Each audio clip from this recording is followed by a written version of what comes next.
बिस्मिल्लाहिर्रहमानिर्रहीम अस्सलाम वालेकुम। उम्मीद करें तुम सारे खरिया नालो सो। तो अज बहुत मज़ेदार तो फूड व्लॉगर के ऊपर मटर अंडे बनाकर दिखाएंगे।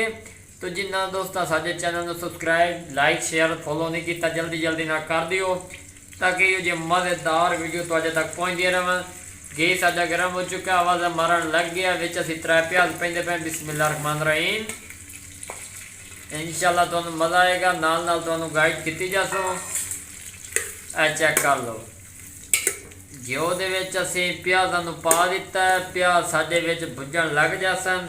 जिवें भुनी ना लगेगी तो विखावांगे दी मज़ीद शिकल साडे नाल इस तरह जुड़े रहे। माशाअल्लाह जी चेक कर लो वसल साडे भुज चुके हैं। बड़ी सोहनी खुशबू नज़र आती पई है। बोनी भी बड़ी प्यारी लग गई है। हूँ असीं 2 टमाटर 4 मिर्चां लसन अदरक का पेस्ट जिहा पेंदे पे। बिस्मिल्लाहिर्रहमानिर्रहीम। माशाअल्लाह जी इन्हूं असीं अच्छी तरह मिक्स कर लैने। चेक कर लो। हूँ असीं दूजे मसाले पेंदे पे। नाल नाल तुहानूं गाइड की जासू। इंशाअल्लाह तुहानूं मज़ा आएगा। तो जिन्हें अभी तक हमारे यूट्यूब चैनल फूड व्लॉगर को सब्सक्राइब नहीं किया वो जल्दी से सब्सक्राइब कर दें ताकि इस तरह की लेटेस्ट वीडियो आप लोगों तक बर वक्त पहुँचते रहें। 1 चम्मच धनिया का पाउडर पा दिता है। थोड़ा जिहा विच चुटकी बरा गरम मसाले का पाउडर पावांगे। आधा चम्मच लाल मिर्च का पाउडर ते आधा चम्मच नमक जाएगा। आधा चम्मच हल्दी जाएगी। ते मसाले असां इहदे विच पा दिते ने।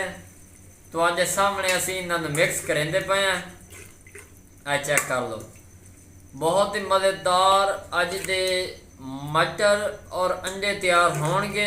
इंशाअल्लाह तुहानूं मज़ा आएगा। साडे नाल इस तरह जुड़े रहे। इनू बोनी ला के ते फिर मिलांगे।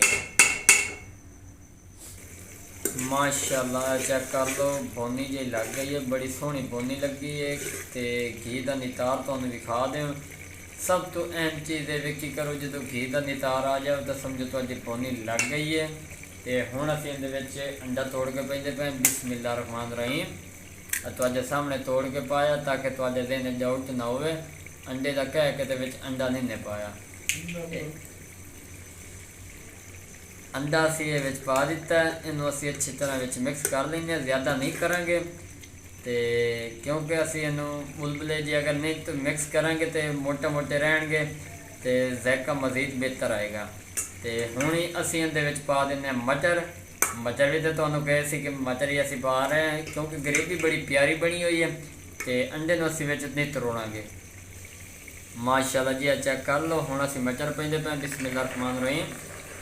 1 पाव मटर असीं इहदे विच पा दिते ने। इन्हां नूं इहदे विच मिक्स कर लैणे। माशाअल्लाह माशाअल्लाह जी अल्हम्दुलिल्लाह बड़ी सोहनी और प्यारी सी खुशबू आ रही है।